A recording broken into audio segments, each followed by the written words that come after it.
ওটা বলে 5টা মুরগি খেয়েছে। ধরো যে বেটা ছেলেটা বুঝতে পারবে লাল সাপ বটে। লাল সাপ ও দাঁত গুলো দেখেছো সামনে, ওর দুটো দাঁতই হচ্ছে ভেতর দাঁত। হ্যাঁ রয়েছে রয়েছে।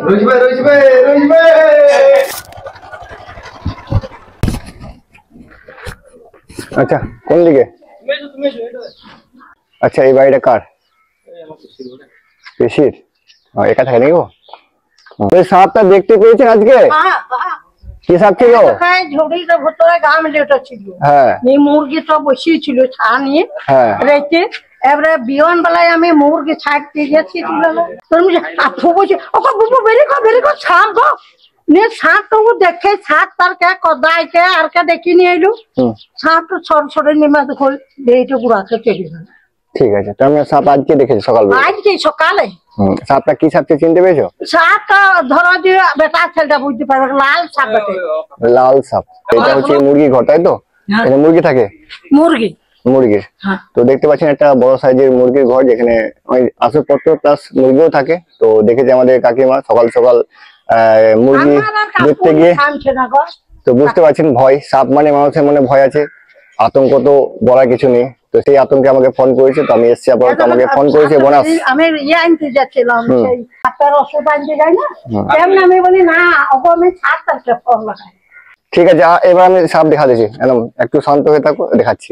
সাপের ওষুধ বলে কিছু হয় না। দেখো সাপ ধরা বা সাপটাকে মারা বাহাদুরি নয়, এই সাপ সম্পর্কে জিনিস যেগুলো সেগুলো শুনে রাখবে, সেইগুলোই কাজে আসবে। কারণ সাপের কামড়ে মানুষের ম্যাক্সিমাম মৃত্যু হয়ে যাচ্ছে, আর আমি চাইছি না মানুষ না মরে। তার জন্য নিজের জীবনে ঝুঁকি নিয়ে সাপ বাড়াচ্ছি। আমি কোনো সরকারি এমপ্লয়, আমি কোনো টাকা পয়সা পাই না, শুধুমাত্র মানুষের সেবা করছি, সাপকে বাড়াচ্ছি, মানুষকে বাড়াচ্ছি। তো যাই হোক সাপটা রেস্কিউ করছি। তো আমরা চলে এসেছি আপাতত নপাড়াতে। তো আমাকে ফোন করেছে বোনাস, আমরা দেখবো যে আদৌ সাপটা আছে কিনা নেই।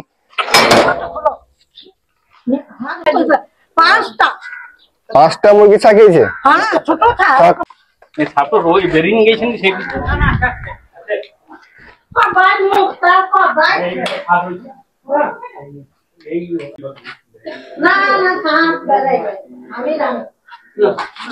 আমি আর দেখে নিলাম।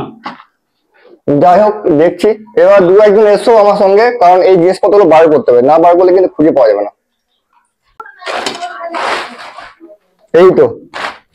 এই তো মুরগি। কটা বলে 5টা মুরগি খেয়েছে।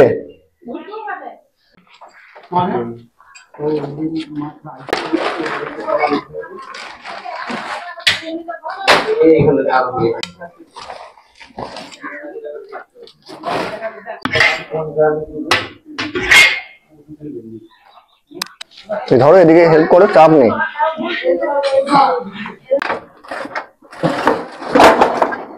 হ্যাঁ রয়েছে রয়েছে।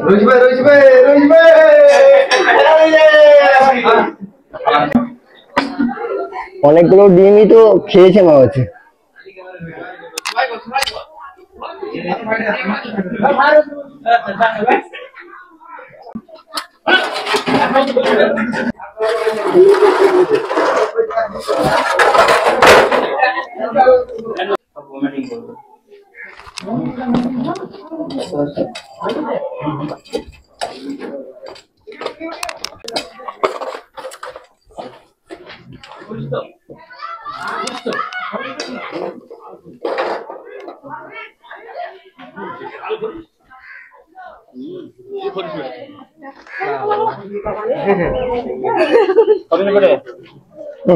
দেখো কোন দিকে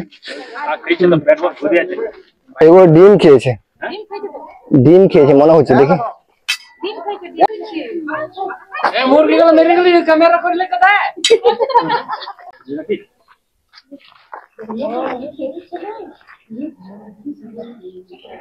আচ্ছা এটা কি সাপ? খরিশ সাপ তো?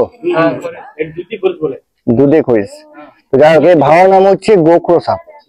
হ্যাঁ গোখরো। আমাদের এলাকায় 2টি সাপই দেখতে পাওয়া যায় খরিশ সাপের, একটা গোখরো একটা কেউটে। হ্যাঁ অবশ্যই বিষধর সাপ এটা। দেখতে পাচ্ছ কি ফাং গুলো, দাঁত গুলো দেখছো সামনে, ওর দুটো দাঁতই হচ্ছে ভেতর দাঁত। দেখো বাচ্চা খেয়েছে।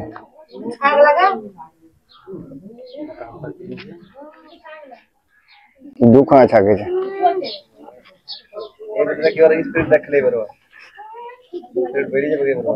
এবার ওর স্পিডটা সত্যিকারই বেড়ে যাবে। সাপ কিন্তু স্ত্রী দেখতে পায় না, নরম করলে ওরা মুভমেন্ট করে। দেখো দাঁড়িয়ে যাবে সোজা দেখতে পাই না না? সোজা না, স্ত্রী বস্তু দেখতে পায় না। খোলো ডিবাটা খোলো। সাপ স্ত্রী বস্তু দেখতে পায় না, নরম করে দেখতে হবে। 1 নম্বর। 2 নম্বর যে সাপের নাক নেই, ওরা গন্ধ ফিল করতে পারে না, তাই বলবো যে কখনো কার্বলেশন দেবে না, এটা সাপের ক্ষতি হয়। 3 নম্বর যে কান নেই, এরা শব্দ শুনতে পায় না, এরা ভাইব্রেশন ফিল করে, কম্পন। আমি কথা বলবো কিছু বলবো না, কিন্তু নরম করলে কামড়াবে।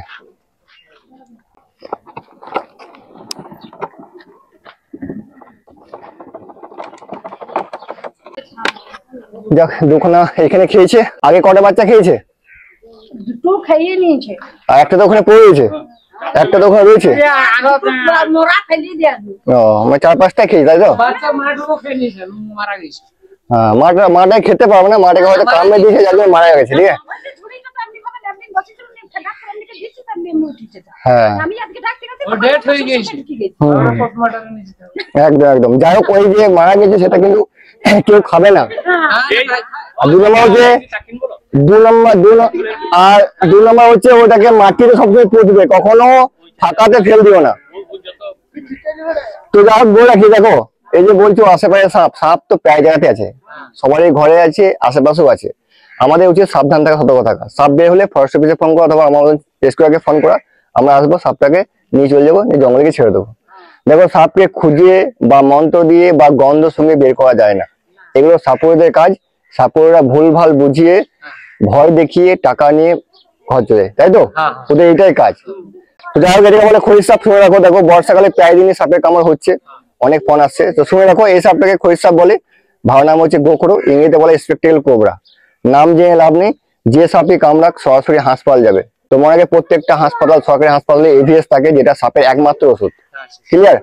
তো সাপের কামড়ে কখনো মৃত্যু হয় না, মৃত্যু হয় নিজের ভুলে।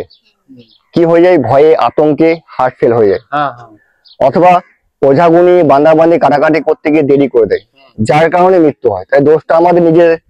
তাই বলবো যে সাপের কামড়ে সরাসরি হাসপাতাল যাবে। অন্যান্য রোগের তুলনায় কিন্তু সাপের কামড়ে সব থেকে বেশি লোক মরে পৃথিবীতে। আমাদের ভারতে বছরে কিছু হোক আর না হোক 60 থেকে 70 হাজার লোক মরে সাপের কামড়ে, 70,000 বছরে ভারতে টোটাল। যাই হোক, আমাদের এলাকায় 3খানা সাপ, একটা চন্দ্রবড়া, একটা কালাজ, একটা এইটা। আর কোন সাপের বিষ নেই। ধূর, ঢ্যামনা, চিতি, তারপর হলহলে, এদের কোনো বিষ নেই। জল ধরা, এদের কোনো বিষ নেই, এদেরকে নিয়ে ভয় পাবে না। তাহলেও কিন্তু সাপে কামড়ালে সরাসরি হাসপাতাল যাবে, নিজেরা কখনো ডাক্তারি করবে না। ঠিক আছে, ধন্যবাদ সবাইকে। দেখতে পাচ্ছেন, সাপ নিয়ে মানুষের আতঙ্ক কখনোই দূর হবে না, কারণ সাপ একটা ভয়ঙ্কর প্রাণী। যাই হোক, আমরা সাপটা রেস্কিউ করে নিয়েছি, আমরা আজই এটাকে বনের সহায়তা নিয়ে মনোযোগ ছেড়ে দেবো। তো চলুন, আমরা এইভাবে সাপকে বানাচ্ছি এবং মানুষকে জানাচ্ছি সাপ সম্পর্কে। তো আমাদের ভিডিওকে দেখবেন এবং শেয়ার করবেন বেশি করে, যেন আশেপাশে আপনার এলাকার লোকজন জানতে পারে সাপ সম্পর্কে। তখন জানিয়েছি, দেখা অন্য কোনো ভিডিওতে। জয় হিন্দ, জয় ভারত, সেভ লাইফ সেভ।